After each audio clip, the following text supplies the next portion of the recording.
கண்ணியத்துக்குரியவர்களே, அந்த முத்தகீன்கள் யார்? நம்ம கொண்டிருக்கக்கூடிய கற்பனைகளை விட்டெல்லாம் அல்லாஹ் கொஞ்சம் நம்மளை அகற்றி கொண்டு போறான். யார் அவர்கள்? அல்லதீன யுன்ஃபிகூன ஃபிஸ் ஸர்ராஇ வத்தர்ரா. முதல் தன்மை நல்ல மனசுல வச்சுக்கணும். கேள்வி கேட்ப அடிக்கடி. அல்லதீன யுன்ஃபிகூன ஃபிஸ் ஸர்ராஇ வத்தர்ரா. கஷ்டமான காலத்திலும் சிரமம் இல்லாத காலத்திலும் அல்லாஹுடைய பாதையில் செலவு செய்வார்கள். இந்த காலங்களில் எல்லாம் கஷ்டமா இருக்கக்கூடிய நேரத்திலையும் சிரமமே இல்லாம சந்தோஷமா வாழக்கூடிய நேரத்திலையும் அல்லாஹுடைய பாதையில் செலவு செய்வான். ஒரு டொனேஷன் வாங்கணும்னா யார்கிட்ட போய் கேட்போம்? நம்ம யார்கிட்ட போய் கேட்போம்? யார் நல்ல வசதியா இருக்கிறாங்களோ, டாக்டர், இன்ஜினியர், இப்படி ஒரு பட்டியல் வச்சிருப்போம். அவங்களுக்கெல்லாம் போன் பண்ணி டொனேஷன் கொடுங்கன்னு கேட்போம். இப்படியா இல்லையா? ஒரு பள்ளிவாசலில் ஊழியம் செய்கிறார், பள்ளிவாசலை சுத்தப்படுத்தக்கூடிய பணியை செய்கிறார். அவர்கிட்ட போய் டொனேஷன் கேட்போமா? கேட்போமா? கேட்போமா? கேட்க மாட்டோம். அவருக்கே கொடுக்கக்கூடிய நிலைமையில் இருப்பார் நினைப்போம் நம்ம. ஆனால் அல்லாஹ் ரப்புல் ஆலமீன் நீங்கள் எதிர்பார்க்கவில்லை என்றால் என்ன, அல்லாஹ் எதிர்பார்க்கிறார் அவரும் கொடுக்க வேண்டும் என்று. அதான் இந்த தீன். அவரும் கொடுக்கணும். அல்லதீன யுன்ஃபிகூன ஃபிஸ் ஸர்ராஇ வத்தர்ரா. சிரமமான நேரத்திலும் இன்பமான நேரத்திலும் அல்லாஹ்வுடைய பாதையில் செலவு செய்வான். எப்படி செலவு செய்வான்? ரசூலுல்லாஹி ஸல்லல்லாஹு அலைஹி வஸல்லம் சொன்னார்கள், நாளை மறுமையில் அல்லாஹ் 7 கூட்டத்தார்களுக்கு அரிசின் நிழலை தருவான். அதில் ஒருவர் வலதுகரம் தர்மம் செய்யும், இடதுகரம் கூட அதை அறியாது. யார் இவர்கள்? எங்கே இருப்பார்கள் இவர்கள் மறுமையில்? எங்கே இருப்பார்கள்? அரிசின் நிழலில். அரிசின் நிழலில் எத்தனை பேர் இருப்பாங்க? 7 கூட்டத்தார்கள் யாரும் தெரியுமா நமக்கு? எத்தனை பேருக்கு தெரியும்? இங்க வந்திருக்கவங்கள அரிசின் நிழலில் இருக்கக்கூடிய 7 கூட்டத்தார்கள் எனக்கு தெரியும். தெரியுமா? இருக்காது? கை உயர்த்துங்க பார்ப்போம். இந்த 7 கூட்டத்தார்கள் யார்? யாரெல்லாம் எங்களை அரிசி நிழல்ல ஒன்று கூடுங்க, ஒன்று கூட்டியா அல்லான்னு சொன்னா எல்லாரும் ஆமீன் சொல்லுவோம். ஆனா யாருன்னு தெரியாது அவங்க. நம்முடைய நிலைமையை கொஞ்சம் சுட்டி காட்டுறேன், தெரிஞ்சு கொள்ளுங்க. நம்முடைய கல்வியுடைய அறிவு அவ்வளவுதான். ஒரு இலக்கை அடைய வேண்டும் என்ற ஆசை இருக்கிறது, ஆனால் அந்த இலக்கிற்கு எப்படி செல்ல வேண்டும் என்று இன்னும் நாம் தயாராகவில்லை. அதான் நம்முடைய நிலைமை. அல்லாஹ் பாதுகாக்கணும். ரசூலுல்லாஹி ஸல்லல்லாஹு அலைஹி வஸல்லம் சொன்னார்கள், கண்ணியத்துக்குரியவர்களே, நபித்தோழர்களுடைய வாழ்க்கையில் ஏராளமான உதாரணம் இருக்கிறது இந்த வசனத்திற்கு ஏற்றவாறு. அவர்கள் செலவு செய்வார்கள், எந்த நிலையில் அவர்கள் இருந்தாலும் சரி. தனக்கே இல்லை என்றாலும் அல்லாஹ்வுடைய பாதையில் கொடுப்பார்கள். அபூபக்கர் ரலியல்லாஹு அன்ஹு என்ன சொன்னார்கள்? எதை வீட்டில் விட்டு வந்தீர்கள் என்று கேட்ட பொழுது, அல்லாஹ்வையும் ரசூலையும் வைத்திருக்கிறேன். அவ்வளவுதான். எதுவும் இல்லை, அல்லாஹ்வுடைய ரசூலே இதோ உங்களுக்கு முன்னாடி. ஒரு தோழர் வருகிறார், அல்லாஹ்வுடைய ரசூல் ஸல்லல்லாஹு அலைஹி வஸல்லம் இடத்தில், யா ரசூலல்லாஹ், எனக்கு உணவு தேவை, இந்த இரவு பசி. ரசூலுல்லாஹி ஸல்லல்லாஹு அலைஹி வஸல்லம் மனைவிமார்கள்ட்ட கேக்குறாங்க, ஏதாவது உணவு இருக்கான்னு சொல்லி. இல்ல. யார் இந்த விருந்தாளையை கண்ணியப்படுத்துவது? ஒரு அன்சாரி தோழர் எழுந்திருக்கிறார். எழுந்திருந்து தன்னுடைய வீட்டுக்கு அழைத்து செல்கிறார், வாருங்கள் என்று. மனைவிட்ட போறாங்க, கதவு தட்டி உள்ள சொன்னார்கள், மனைவியே, அக்ரிமி தைஃப ரசூலில்லாஹ், அல்லாஹ்வுடைய ரசூலுடைய விருந்தாளியை கண்ணியப்படுத்துங்கள். என்ன உணவு இருக்கு வீட்டுல? மனைவி சொன்னாங்க, குழந்தைகளுக்கு உள்ள உணவை தவிர எதுவுமே இல்லை நம்மள்ட்ட. குழந்தைகளுக்கு இரவுக்கு உணவு இருக்கு, அவ்வளவுதான். நமக்கே உணவு இல்லை. இப்ப திருப்பி அனுப்பிச்சிட்டாங்களா? சொன்னார்கள் மனைவியை பார்த்து, அப்படியா? குழந்தைகளை உறங்கவை, விளக்கை அணைத்து விடு, நெருக்கமாக அந்த விருந்தாளிக்கு உணவை வைப்போம், குழந்தைகளின் உணவை.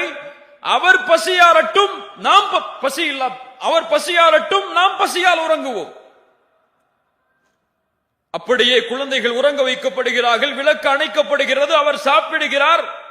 இவர்கள் சாப்பிட்டு விட்டார்கள் என்று அவர் நினைத்து எழுந்து செல்கிறார். ரசூலுல்லாஹி ஸல்லல்லாஹு அலைஹி வஸல்லம் மறுநாள் காலையில் அவரை அழைத்து சொன்னார்கள், உமக்காக அல்லாஹ் குர்ஆனில் ஒரு வசனத்தை இறக்கி இருக்கிறான். ஒரு ஏழை நபித்தோழருடைய வீட்டில் இரவில் நடந்த செய்தியை அறிந்தவன் யார்?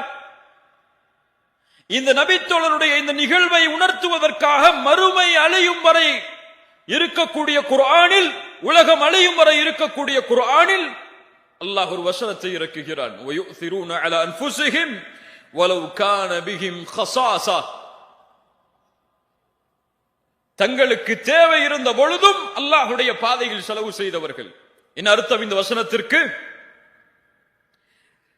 தங்களுடைய தேவையை பின்னால் வைத்து பிறரின் தேவையை முற்படுத்தியவர்கள். நம்ம எப்படி? எங்களுக்கே வழி இல்லை, உங்களுக்கு கொடுக்கணுமான்னு கேட்போம். நபித்தோழர்கள் யார்?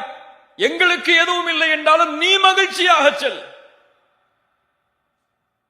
சுப்ஹானல்லாஹ். அன்சாரிகள் முஹாஜிர்களை வரவேற்ற விதம், என்னுடைய சொத்தில் பாதி உமக்கு, நீ யார் தெரியாது, எந்த ஊரில் பிறந்தாய் தெரியாது, ரசூலுல்லாஹ் சொன்னார்கள் வைத்துக்கொள். நீங்க சொந்த தம்பிக்கே சொத்துல சண்டை போடுறதுக்கு, சொத்து கொடுக்கிறதுக்கு கோர்ட்ல நின்று இருக்கோம்.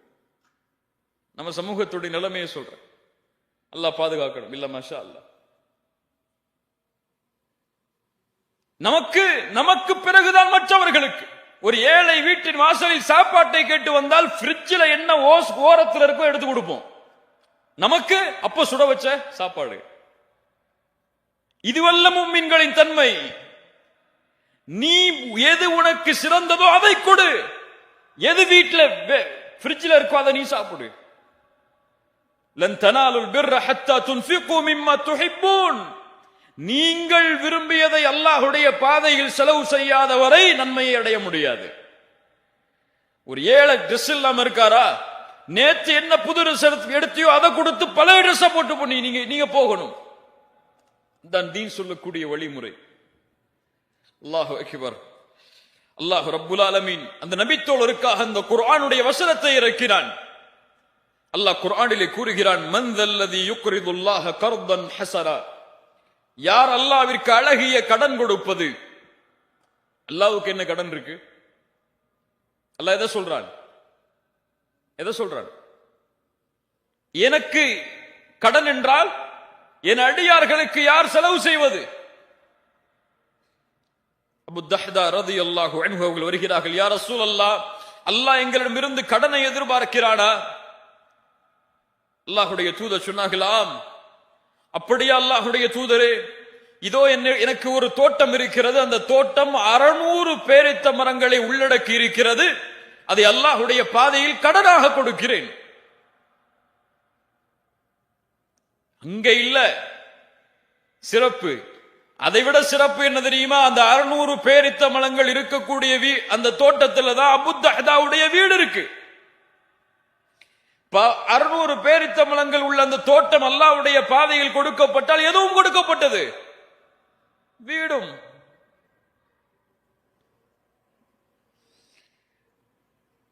நடந்து வர்றாங்க தோட்டத்தை நோக்கி. மனைவி அழைக்கிறாங்க, மனைவியே வெளியே வா, வீட்டை விட்டு வெளியே வா, அல்லாஹ்வுடைய பாதையில் அதை கடன் கொடுத்து விட்டேன். சுப்ஹானல்லாஹ். இவர்கள் நபித்தோழர்கள். இவர்கள் அல்லாஹ்வுடைய பாதையில் செலவு செய்வதையே நோக்கமாக கொண்டவர்கள். பல நபித்தோழர்கள் போருக்கு செல்வம் கொடுக்க வேண்டும் என்ற நிலைமை வந்தால் அந்த இரவில் உழைத்து அதை அல்லாஹ்வுடைய பாதையில் செலவு செய்வார்கள். சுப்ஹானல்லாஹ். நமக்கு என்ன, ஒரு 100 ரியால் இருக்கா, யாராவது ஒரு பெண்மணி வந்து நிப்பாங்க ஏழ்மையோட, ஒரு 2 ரியால் 3 ரியால் கொடுத்தாலே உள்ளத்துல அப்படியே ஒரு கஷ்டம் வந்துடும். கொடுத்துட்டோமே. சுப்ஹானல்லாஹ். அல்லாஹ்வுடைய ரசூல் ஸல்லல்லாஹு அலைஹி வஸல்லம் சொன்னார்கள், மா நகஸ மாலு அப்தின் மின் ஸதகா. ஒரு அடியான் கொடுக்கக்கூடிய சதக்காவுடைய செல்வம் ஒருபோதும் குறையாது, ஒருபோதும் குறையாது. எப்படி குறையாது? ரசூலுல்லாஹி ஸல்லல்லாஹு அலைஹி வஸல்லம் அவர்களுடைய வீட்டில் ஒரு முறை ஆட இருக்கிறார்கள். இரவுடைய நேரத்தில் ரசூலுல்லாஹ் ஆயிஷா ரலியல்லாஹு அன்ஹாவிடத்தில் வந்து கேட்கிறார்கள், ஆயிஷா, அந்த ஆட்டில் எது மிஞ்சியது? ஒரு பகுதியை குறிப்பிட்டு சொன்னார்கள், இந்த பகுதி தான் அல்லாஹ்வுடைய தூதரே நமக்காக மிஞ்சி இருக்கிறது. ரசூலுல்லாஹி ஸல்லல்லாஹு அலைஹி வஸல்லம் சொன்னார்கள், ஆயிஷா, இது அல்ல எமக்கு மிஞ்சியது, எதை நாம் கொடுத்தோமோ அதுதான் மிஞ்சியது.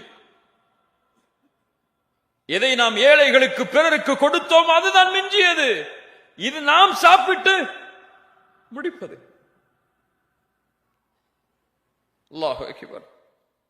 ஒரு அழகான ஒரு நிகழ்வை கேளுங்கள், உள்ளங்கள் எல்லாம் பூரித்துவிடும் இந்த நிகழ்வை கேட்டால். ஒரு ஏழ்மையான நிலையில் ஒரு தாய் வருகிறாள் 2 குழந்தைகளோடு ஆயிஷா ரலியல்லாஹு அன்ஹாவிடத்தில். ரசூலுல்லாஹ்வுடைய வீட்டிற்கு உணவு கேட்டு ஆயிஷா ரலியல்லாஹு அன்ஹா அவர்களுடைய நிலைமையை பார்த்தவுடன், அவங்களுடைய வீட்டில் என்ன சாப்பாடு இருக்கும்? ரசூலுல்லாஹ்வுடைய வீட்டில் என்ன சாப்பாடு? நம்ம இஃப்தார்ல வைக்கிற உணவு மாதிரியா? சஹர்ல வைக்கக்கூடிய வகை வகையான உணவுகள் மாதிரியா? ரமதான் பசியோடு காலை இஃப்தாரில் இருந்து சஹர் வரை இருப்பதற்கு, சஹரில் இருந்து இஃப்தார் வரை. ஆனா நமக்கு சஹர்ல சாப்பிடுற சாப்பாடு அடுத்த இஃப்தார் வரைக்கும் கூட போதுமானது. அல்லாஹு அக்பர். இஃப்தாருக்கு பிறகு 3 சாப்பாடு அவருக்கு. இஃப்தாருக்கு, மக்ரிபுக்கு பிறகு அப்புறம் கியாமுல் லைலுக்கு பிறகு. இல்ல மாஷா அல்லாஹ். ஸல்லல்லாஹு அலைஹி வஸல்லம் உடைய வீட்டில் ஆயிஷா ரலியல்லாஹு அன்ஹா அந்த ஏழையான அந்த பெண்மணிக்கும் அந்த 2 குழந்தைகளுக்கும் 3 பேரித்தம்பழம் கொடுக்கறாங்க. அதான் அவங்க வீட்டில் இருந்தது. அந்த பெண்மணி பசியோடு இருந்த தங்களுடைய 2 பிள்ளைகளுக்கு, ஒரு பிள்ளைக்கு ஒரு பேரித்தம்பழம், இன்னொரு பிள்ளைக்கு ஒரு பேரித்தம்பழம், இன்னொன்னு தனக்கு. நியாயமான பங்கீடு, நியாயமான பங்கீடு தானே. அந்த தாய் சாப்பிடல அந்த ஒரு பேரித்தம்பழத்தை. அந்த 2 குழந்தைகளும் சாப்பிட வரைக்கும் கொஞ்சம் காத்து இருக்கிறாங்க. ஆயிஷா ரலியல்லாஹு பாக்குறாங்க அதை. அந்த 2 குழந்தைகளும் பேரித்தம்பழத்தை சாப்பிட்டு முடிச்சிருச்சு. தாய்க்கு ரொம்ப சந்தோஷம். அதுக்கு பிறகு அந்த பேரித்தம்பழத்தை சாப்பிடலான்னு வாய்க்கு கொண்டு போறாங்க. அந்த 2 குழந்தைகளும் கேக்குது, எனக்கு கொடுங்கன்னு சொல்லி. சுப்ஹானல்லாஹ். உடனடியாக அந்த தாய் அந்த 2 பேரித்தம்பழத்தை பிரித்து ஒரு பகுதியை ஒரு குழந்தைக்கு, இன்னொரு பகுதியை இன்னொரு குழந்தைக்கு கொடுக்கிறார்கள். ஆயிஷா ரலியல்லாஹு அன்ஹா சொல்கிறார்கள், ஃபஅஜபனி ஷஅனுஹா, அந்த பெண் செய்த அந்த செயல் என்னை ஆச்சரியப்படுத்தியது. சுப்ஹானல்லாஹ். ரசூலுல்லாஹி ஸல்லல்லாஹு அலைஹி வஸல்லம் வந்தவுடன் அதை நான் அறிவித்தேன். அல்லாஹ்வுடைய ரசூல் சொன்னார்கள், இன்னல்லாஹ கத் அவ்ஜப லஹா பிஹல் ஜன்னஹ் அவ் அஅதகஹா பிஹா மினன் நார். அல்லாஹ் இதனால் அந்த பெண்ணுக்கு சொர்க்கத்தை கடமையாக்கினான், அல்லது நரகத்திலிருந்து அல்லாஹ் விடுதலை அளித்தான். கொஞ்சம் யோசிங்க.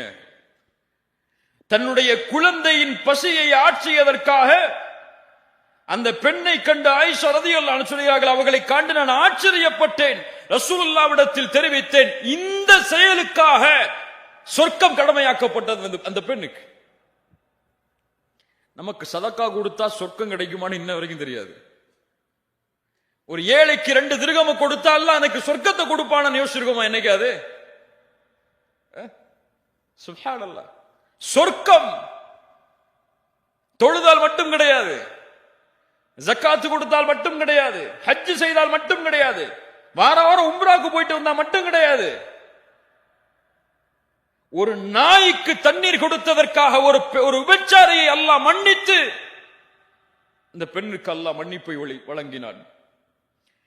இன்னொரு ஆண் தண்ணீர் கொடுத்ததற்காக இன்னொரு நாய்க்கு அல்லாஹ் அந்த ஆணை மன்னித்து அவருக்கு அல்லாஹ் நன்றி செலுத்தினான்.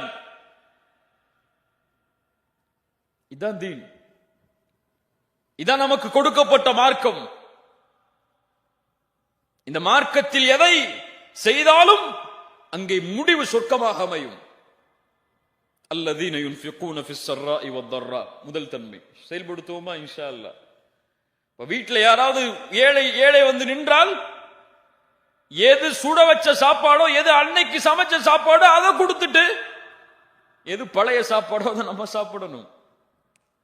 எது சிறந்ததோ அதை பிறருக்கு கொடுத்து, எது போதுமானதோ அதை அதனோடு வாழ வேண்டும். நான் என் குழந்தைக்கு சிரமம் இருந்தால்,